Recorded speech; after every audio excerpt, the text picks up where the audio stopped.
Sebelum lanjut nonton video ini, jika kalian suka dengan channel Pegawai Jalanan, silahkan kalian support kami dengan cara subscribe dan klik tanda loncengnya. Silahkan gunakan headset Anda untuk mendapatkan kualitas suara yang jernih. Selamat menonton.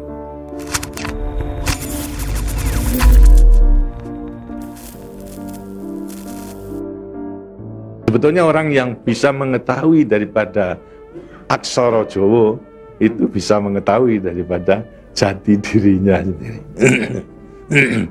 Mau diterangkan ini? Sebetulnya kalau menerangkan itu harus malam Jumat sebetulnya.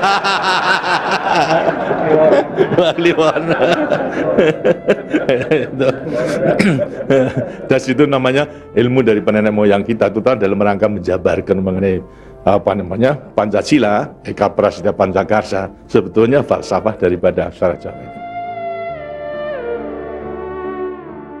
Tanggal 11 Januari tahun 2008 adalah hari ke-8 dirawatnya Pak Harto di Rumah Sakit Pertamina Pusat. Tepat pukul 5 sore, kondisinya semakin gawat.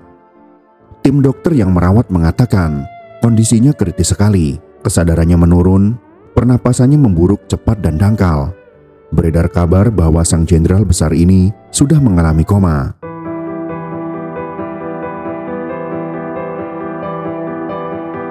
Wakil Presiden Yusuf Kala dan Menteri Sekretaris Negara Hatta Rajasa pun datang menjenguk pada sore hari itu juga. Suasana heboh.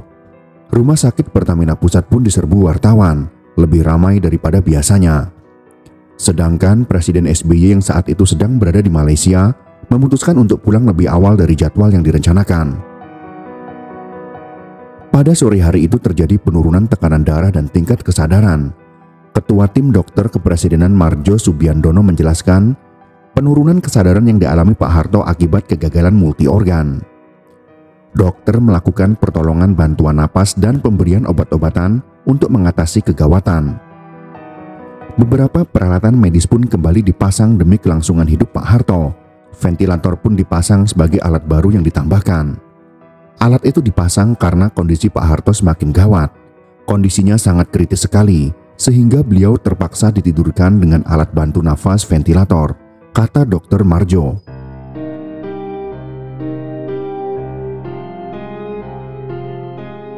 Pada pukul 9.30 malam waktu Indonesia Barat, Menteri Kesehatan Siti Fadila Supari membuat pernyataan yang mengagetkan.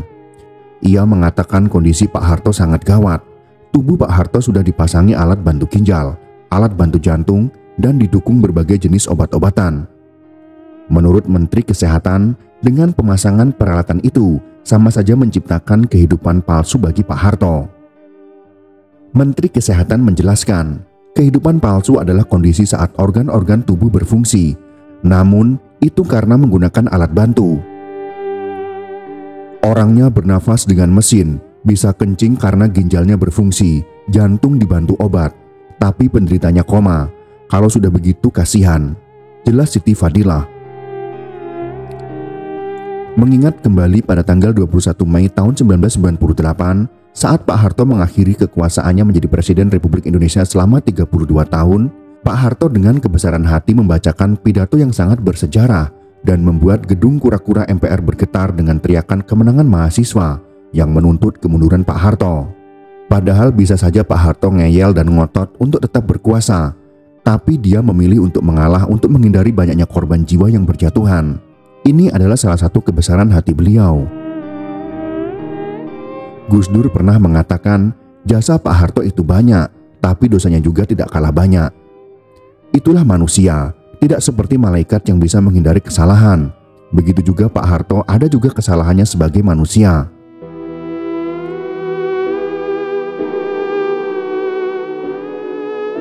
Dalam penggalan pidato yang mengakhiri kekuasaan Pak Harto mengatakan, "Sejak beberapa waktu terakhir, saya mengikuti dengan cermat perkembangan situasi nasional kita, terutama aspirasi rakyat untuk mengadakan reformasi di segala bidang kehidupan berbangsa dan bernegara.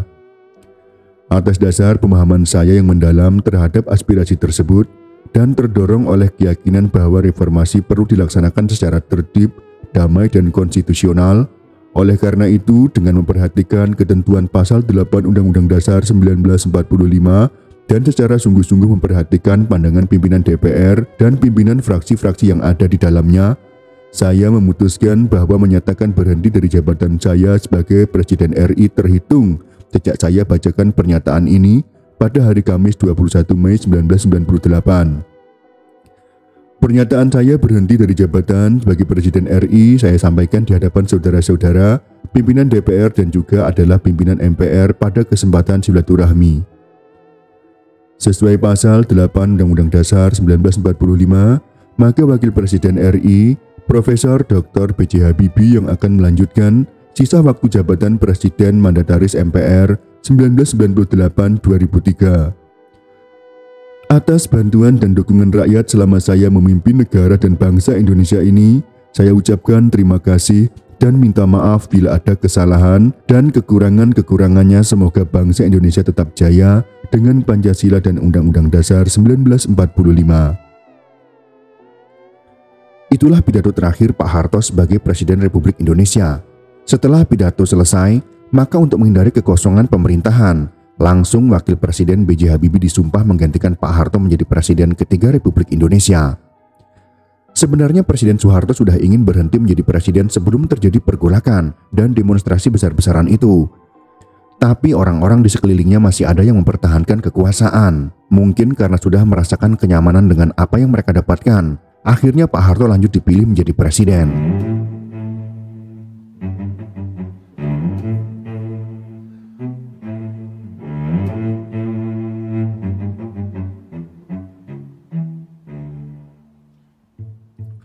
Setelah Pak Harto resmi mundur dari jabatannya sebagai presiden, berbagai elemen masyarakat mulai menuntut agar digelar pengusutan dan pengadilan atas mantan presiden yang berkuasa paling lama di Indonesia itu. Pada tanggal 1 September tahun 1998, tim Kejaksaan Agung mengumumkan adanya indikasi penggunaan uang yayasan di bawah pemerintahan mantan Presiden Soeharto. Melalui Televisi Pendidikan Indonesia atau TPI, pada tanggal 6 September tahun 1998, Pak Harto muncul dan menyatakan bahwa dia tidak mempunyai kekayaan di luar negeri. Pada tanggal 3 Desember tahun 1998, Presiden B.J. Habibie menginstruksikan Jaksa Agung A.M. Ghalib segera mengambil tindakan hukum, memeriksa mantan Presiden Soeharto. Pada tanggal 9 Desember tahun 1998, Pak Harto diperiksa tim Kejaksaan Agung di Kejaksaan Tinggi Jakarta sehubungan dengan dana yayasan, program mobil nasional, kekayaan Pak Harto di luar negeri, dan kasus Tapos. Majalah Time melansir berita tentang kekayaan Soeharto di luar negeri yang mencapai sekitar 15 miliar dolar Amerika Serikat pada tanggal 22 Mei tahun 1999. Tanggal 27 Mei tahun 1999, Pak Harto menyerahkan surat kuasa khusus kepada Jaksa Agung A.M. Ghalib untuk menelisik kekayaannya di Swiss dan Austria, seperti yang diberitakan oleh majalah Time. Pada tanggal 2 Juni tahun 1999, Pak Harto mengajukan majalah Time ke Markas Besar Kepolisian Republik Indonesia atas tuduhan memfitnah pada pemberitaannya. Dalam persidangan gugatan, akhirnya Mahkamah Agung memenangkan gugatan mantan Presiden Soeharto terhadap majalah Time Asia. Dalam putusan Majelis Hakim Agung tanggal 31 Agustus tahun 2007, majalah Time Asia diperintahkan membayar ganti rugi imaterial senilai 1 triliun rupiah kepada Pak Harto. Mahkamah Agung memenangkan Pak Harto dalam perkara ini.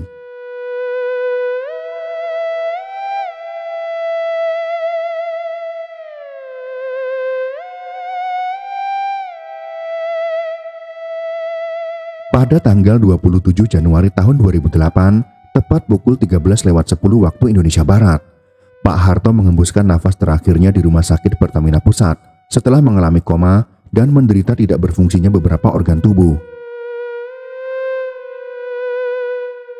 Dr. Marjo Subiandono, kepala tim medis yang menangani Pak Harto, mengatakan dalam konferensi pers bahwa ia wafat dengan tenang pada pukul 13.10 waktu Indonesia Barat. Presiden Susilo Bambang Yudhoyono menyatakan bela sungkawa dan menetapkan 7 hari berkabung nasional. Pak Harto rencananya akan dimakamkan di Astana Giribangun dekat Solo di samping jenazah istrinya, yaitu Siti Hartinah yang meninggal pada tahun 1996. Pada keesokan harinya tanggal 28 Januari tahun 2008, jenazah Pak Harto pun dimakamkan seperti yang sudah direncanakan lokasinya, yaitu di samping makam istrinya. Jenazah mantan Presiden Soeharto tiba di Astana Giribangun pukul 11.50 waktu Indonesia Barat. Jenazah pun disambut Inspektur Upacara Presiden Susilo Bambang Yudhoyono yang sudah datang lebih dahulu. Mulai sekitar pukul 12 waktu Indonesia Barat, upacara pemakaman pun dimulai. Upacara militer digelar di Cungkup Argosari, ruang utama pemakaman Astana Giribangun. Dalam rangkaian upacara itu, biodata almarhum Pak Harto dibacakan oleh Sekretaris Militer, Maijen Bambang Sutejo. Dalam biodata itu, dibacakan penghargaan-penghargaan yang didapat Jenderal Besar itu.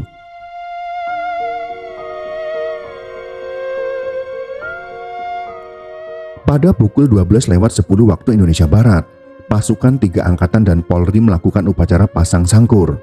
Itu adalah tanda salvo siap ditembakkan untuk menghormati pemakaman. Setelah itu peti jenazah dimasukkan pelan-pelan ke dalam liang lahat. Makam Pak Harto terletak di samping makam istrinya, yaitu almarhumah Butin. Setelah jenazah Pak Harto dimasukkan ke liang lahat, keluarga menaburkan bunga secara bergantian. Mbak Tutut dan saudara-saudaranya tampak menangis saat menaburkan bunga. Penaburan bunga diiringi dengan iringan musik lagu gugur bunga. Acara dilanjutkan dengan penaburan pasir dengan sekop. Presiden Susilo Bambang Yudhoyono mendapatkan kesempatan pertama. Setelah liang lahat penuh dengan pasir, tongkat payung ditancapkan di bagian tengah makam. Kelapa hijau pun dibelah di bawah payung yang menaungi makam beruntai melati. Lalu Presiden SBY meletakkan karangan bunga pertama di bawah payung di Astana Giribangun, Karanganyar, Jawa Tengah itu. Dalam pidatonya, SBY menyebut Pak Harto sebagai Bapak Pembangunan. Pidato SBY dilanjutkan dengan pidato dari keluarga. Mbak Tutut yang mewakili keluarga membacakan pidato tertulis, tak berhenti-hentinya menangis. Di akhir pidato, tangis terhebatnya pun pecah. "Selamat jalan Bapak, doa kami selalu menyertai." Begitu akhir pidato Mbak Tutut. Saudara-saudara Mbak Tutut yang ada di kiri kanannya juga tak kuasa menahan tetesan air mata. Sigit mengelus pundak adiknya itu dan berusaha tabah. Sedang Bambang Tri tampak menitikkan air mata. Di dekat mereka ada juga Mami, Tommy dan juga Titi.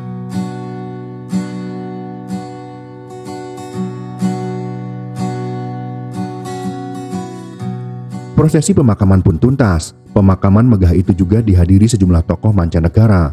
Terlihat mantan Perdana Menteri Malaysia dan Presiden Timor Leste Sanana Gusmao yang pernah dipenjarakan Pak Harto ikut juga hadir dalam prosesi pemakaman itu. Sementara itu, meski Pak Harto telah meninggal, tidak semua orang lantas memaafkannya. Demo yang menyuarakan agar penguasa Orde Baru itu diadili masih saja terjadi.